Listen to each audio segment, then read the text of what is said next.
179 ఎకరాలు. మళ్ళీ గుర్తు చేస్తా ఉన్నా, పక్కనే కోకాపేటలో 100 కోట్లు, 120 కోట్లు, 130 కోట్లు. మరి ఇక్కడ కనీసం అందులో 50%, 40% ఉంటుందా? మరి 50% వేసుకుంటే 3279 కోట్లు అంటే 1,50,000 కోట్ల కాదా? మరి ఇంత విలువైన ఆస్తిని ఇలా జీరో వాల్యూ చేసే అధికారం రేవంత్ రెడ్డికి ఎవడిచ్చాడు? అందుకే ఇవాళ మేము దీన్ని వ్యతిరేకిస్తున్నాం తప్ప మాకేమీ ఆయన మీద కోపమో ఇంకోని మీద కోపమో కాదు. చూడండి, ఈ మొత్తం ఆ మధు పార్క్ రిడ్జ్ అనే అపార్ట్మెంట్ మీద రెడ్ మార్క్ వేసినారు. ఆ డిపిఆర్ ఇప్పటికి 160 కోట్లు తీసుకున్నాడు, వాడు ఇంతవరకు పత్తలేడు. అన్నీ కాదని ఆఖరికి గాంధీ గారి బొమ్మ పెట్టి ఇప్పుడు ఎట్లా అంటే అది ఉంటారు చూడండి. మనం దేవుని గుడిలో పోతాం, శివుడిని మొక్కుతాం, శివలింగాన్ని మొక్కుతుంటాం. ఆ లింగం మీద తేలుందనుకో, ఏం చేయాలా? కొట్టాలనిపిస్తుంది, భయం అవుతుంది. దేవుడు కాబట్టి దండం పెడతాం. ఈ ప్రాజెక్ట్ కూడా అడ్డుకోకుండా రేవంత్ రెడ్డి గారు తెలివిగా ఏం చేస్తున్నాడు, గాంధీ బొమ్మ పెడతారంట. గాంధీ బొమ్మ పెట్టి, గాంధీ గారు ఉన్నారు కదా, గాంధీ బొమ్మ పెడతా అంటే అడ్డుకుంటారా మీరు? మహాత్మా గాంధీ అని చెప్పి ఇలా కావాలని గాంధీ గారి మునిమనుమడు వద్దంటున్నాడు. వద్దురా నాయన అని. అయినా నేను మాత్రం గాంధీ బొమ్మ పెడతా అని చెప్పి ఇవాళ గాంధీ సరోవర్ పేరిట మొత్తం అందరినీ గోల్మాల్ చేసే ప్రయత్నం ఈ ప్రభుత్వం చేస్తూ ఉంది. ఇది ఒకసారి ఇక వారు చూడండి, ఇక్కడ ఇంకా విచిత్రమైన విషయం ఒకటి చెప్తా మీకు. ఇప్పుడు ఈ బిల్డింగ్లు కనబడుతున్నాయా మీకు? ఇక్కడ ఈ బిల్డింగ్ కనబడుతుంది కదా, ఈ బిల్డింగ్ కనబడుతుంది కదా, ఇది అక్కడనేమో గాంధీ బొమ్మ పైన ఈ బిల్డింగ్ కనబడుతుంది కదా. ఇక్కడ కరెక్ట్ గా ఇప్పుడు మధు పార్క్ రిడ్జ్ ఎక్కడ ఉన్నాయంటే ఇక్కడ ఉంది. మధు పార్క్ రిడ్జ్ ఏమో బఫర్లు ఉందట, కూలగొడతారట. మరి నువ్వు కట్టే బిల్డింగ్లకు బఫర్ వర్తించదా?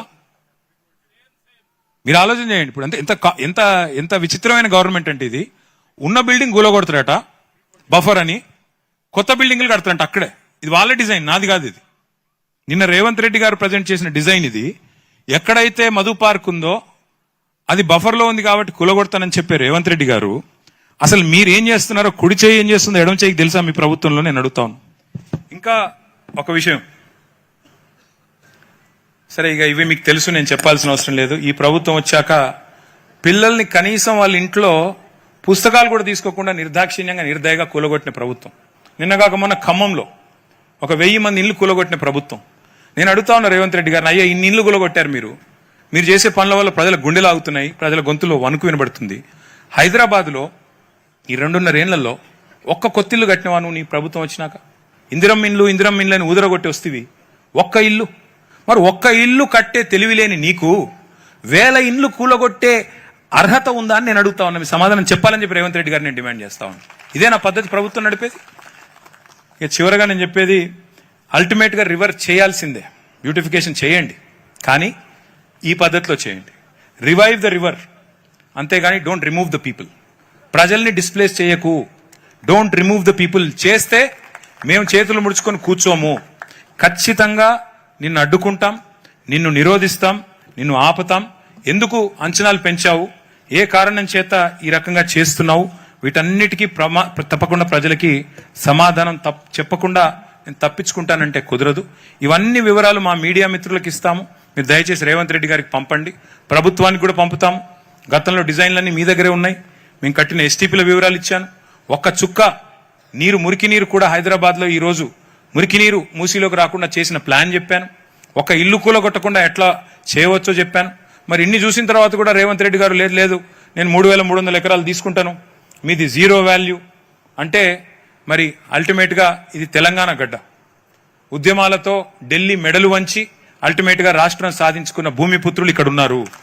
వదిలిపెట్టం, ఎట్టి పరిస్థితుల్లో వదిలిపెట్టం. దయచేసి ఐక్యంగా ఉండండి. నేను మన వెలుగుమట్లలో కూడా ఒకటే చెప్పొచ్చాను, ఖమ్మం పోతే ఇండ్లు కోల్పోయిన వాళ్ళు 1000 మంది. కానీ నిన్న ప్రభుత్వం పోయి విభజించు పాలించు అనే సూత్రం కింద 312 మందికి మాత్రం ఇండ్లు ఇచ్చి వాళ్ళను విభజించి మిగతా వాళ్ళని అక్కడ లేకుండా వాళ్ళని పోలీసు వాళ్ళని అడ్డం పెట్టుకుని తరిమేశారు. అట్లా కాకుండా రేపు హిమాయత్ సాగర్లో అయినా హనుమాన్ నగర్లో అయినా న్యాయం జరగాలి అంటే మీరు దయచేసి ఐక్యంగా ఉండండి. ఇందులో రాజకీయాలు అవసరం లేదు. ఇక్కడ బీఆర్ఎస్ వాళ్ళు ఉండొచ్చు, కాంగ్రెస్ వాళ్ళు ఉండొచ్చు, బీజేపీ వాళ్ళు ఉండొచ్చు, ఇంకో పార్టీలు ఉండొచ్చు, ఇంకోళ్ళు ఉండొచ్చు, ఎవరన్నా కానివ్వండి. కానీ దయచేసి ఐక్యంగా ఉండండి. మీకు న్యాయం జరగాలి అంటే మీ తరపున కొట్లాడే వాళ్లకు మీరు ఊతం ఇవ్వాలి, మీరు మీ తరపున మాట్లాడేదానికి మాకు శక్తి ఇవ్వాలి. మీడియా కూడా మీ బాధ చూపెట్టాలంటే మీరు అనవసరంగా ప్రభుత్వం ఇచ్చే ప్రలోభాలకి ఓ నలుగురిని పిలుచుకుంటారు. ప్రభుత్వం వాళ్ళు పిలుచుకొని దగ్గరున్న వాళ్ళను, అరే నీకు పక్కకి ఇస్తాం, మంచిగా ఇస్తాం, మిగతా వాళ్ళను వరుసుకోపో అని పంపుతారు. మళ్ళీ మీరు ఇచ్చుకపోయినారు అనుకో, ఐకమత్యం చెదిరిపోయింది అనుకో, మిమ్మల్ని ఎవరు కాపాడలేరు. కాబట్టి దయచేసి ఐకమత్యంగా ఉండాలని కోరుతూ హనుమాన్ నగర్ కూడా రమ్మన్నారు, తప్పకుండా వస్తాం. హిమాయత్ సాగర్ కూడా రమ్మన్నారు, తప్పకుండా వస్తాం. అన్ని గ్రామాలు కూడా మా పార్టీ తరఫున మా సబితమ్మ గారు, తమ్ముడు కార్తిక్ గారు, నేను, మా వివేకన్న, మా లక్ష్మణ, మా రాజన్న, అందరం, ప్రవీణన్న, అందరం మీరు ఎక్కడికి పిలిస్తే అక్కడికి వస్తాం. మీకు అండగా నిలబడతాం. ఒక్క రెండేళ్లు మీ ఆస్తులు కాపాడుకోండి. 2 ఏళ్ళు. ఆ తర్వాత మళ్ళీ ఎట్లాగో మేము వస్తాం. మీకు ఒక్కరికి మీ ఇల్లు కాదు కదా, మీ ఇంటి మీద సున్నం కూడా ముట్టనీయకుండా చూసుకునే బాధ్యత మాది. జాగ్రత్తగా ఈ 2 ఏళ్ళు కాపాడుకోండి. 2 ఏళ్ళు కాపాడుకోండి మీ ఆస్తులు. మేముంటాం మీతో. ఈ 2 ఏళ్ళు మాత్రం మీరు ఖచ్చితంగా మాతో పాటు కలిసి నడవాలి. ఈ దుర్మార్గుల బుల్డోజర్ రాజ్యానికి వ్యతిరేకంగా అందరం కలిసికట్టుగా పోరాడదామని చెప్పి మళ్ళొకసారి విజ్ఞప్తి చేస్తూ, మా తమ్ముడు కార్తిక్ గారికి ప్రత్యేకంగా ధన్యవాదాలు తెలియజేస్తూ, ఈ ప్రజెంటేషన్ అంతా కూడా మీకు ఇచ్చిపోతాను. మీరు ఎవరైనా కావాలంటే మీ గ్రూప్స్ లో సర్క్యులేట్ చేసుకోవచ్చు, మీరు చెక్ చేసుకోవచ్చు, డబుల్ చెక్ చేసుకోవచ్చు.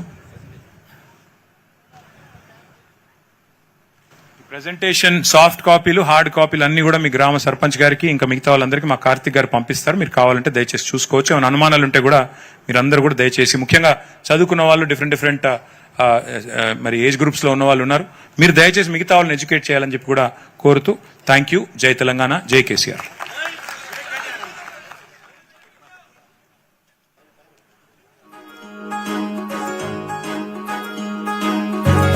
అందరికీ ధన్యవాదాలు.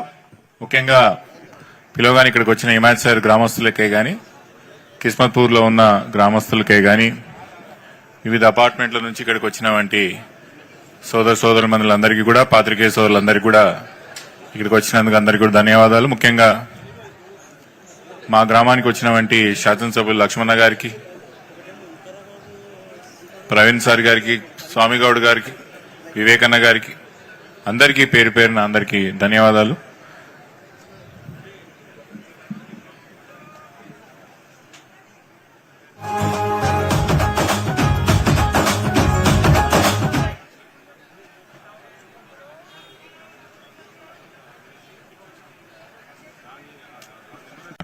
ఇంటర్వ్యూ తీసుకోండి.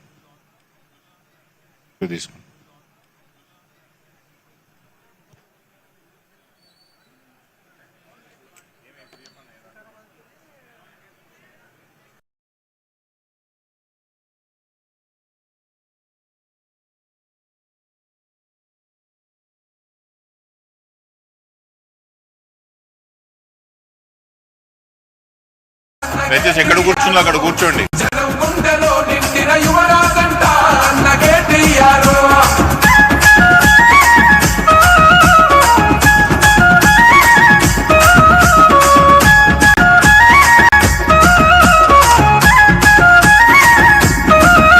పెద్దలు రామన్న గారు